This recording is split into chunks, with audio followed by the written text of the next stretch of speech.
Hello, so I am going to cook creamy coconut chicken curry. It's delicious. I'm doing the TM6 version. The difference between TM6 version and the other version is the TM6 version uses pieces of ginger and a clove of garlic, whereas the other one uses ginger paste and garlic paste, which you can make, but takes a little bit longer, and you make lots. You can use it for lots of recipes. So it is really good, but this one's a lot quicker. Our first stage is to put 350 grams of cauliflower in florets. There we go. And 5 seconds, it's on reverse to speed 5. I'll leave it in real time.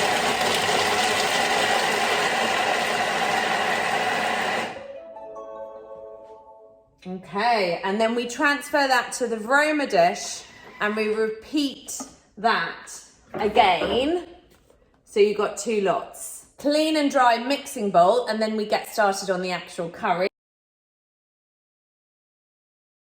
A little tip with your Aroma, if you turn the lid upside down, you can place your actual Aroma dish there, and then it catches any bits. So if you've got water, if you've been steaming something, that catches it in there.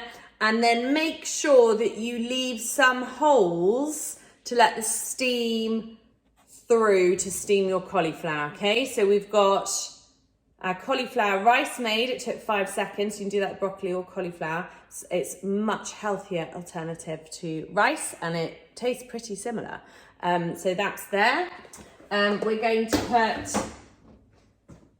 10 to 15 grams of ginger, 1 garlic clove, and then 1 to 2 fresh green chilies. Got the green chilies, they're sort of slightly yellowy green, these ones, and some ginger and some garlic. And 3 seconds, we're now chopping up our garlic and ginger and chilies. Now we're told not to scrape down the sides of the bowl, which is quite unusual for recipes. Usually we're told to scrape down the sides of the bowl, so there we go. Next up, we're going to put 200 grams of brown onions cut into wedges. Now, these aren't going to be chopped up in the Thermomix, so if your wedges are that thin, those pieces are going to be visible through your curry. So initially, when I've done this recipe before, I cut my onion into quarters, and the chunks were just far too big in the finished curry. So do cut them into wedges. And for many of you, this might be the first time you're using your splash guard. So this is used on things like soups to stop them splashing. So take out your measuring cup, pop on the splash guard. You have to tell it that you've done that, so press done. And then 4 minutes 30 at the max temperature. But look at this. This is a different function you may not have seen before. Only available on the TM6. And if you can hear, the blades stop moving and the heat increases, and very soon we'll hear a sizzle. And this is one of the great things about the TM6. It can actually brown. The TM5 would have had to have kept moving. Can you hear it?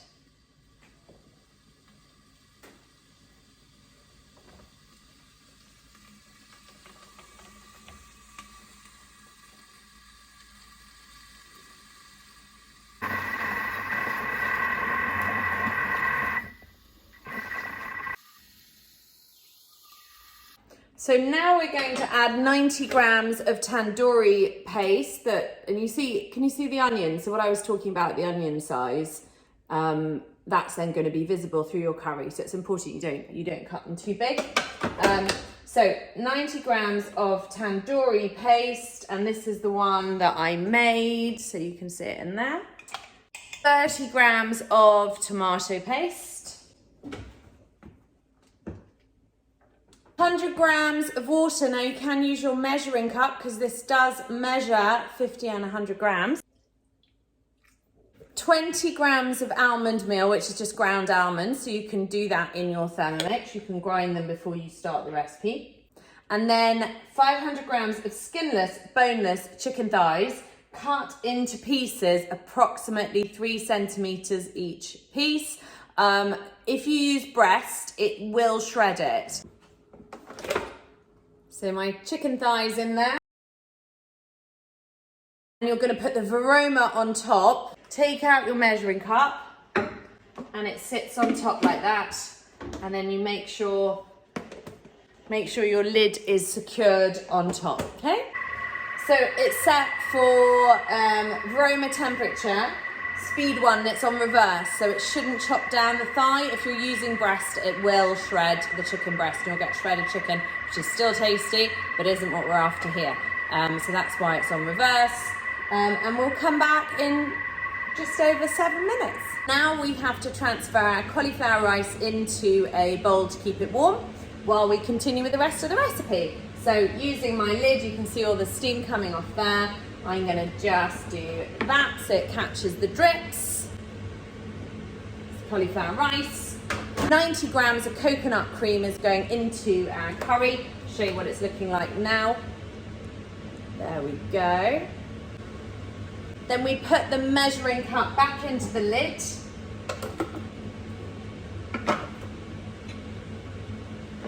And we got 2 minutes, 90 degrees, on reverse, speed 1. And that is it, it's done. How simple was that? Smells amazing. It says divide curry between the cauliflower rice. So you can see the chicken. There you go, our finished curry and cauliflower rice.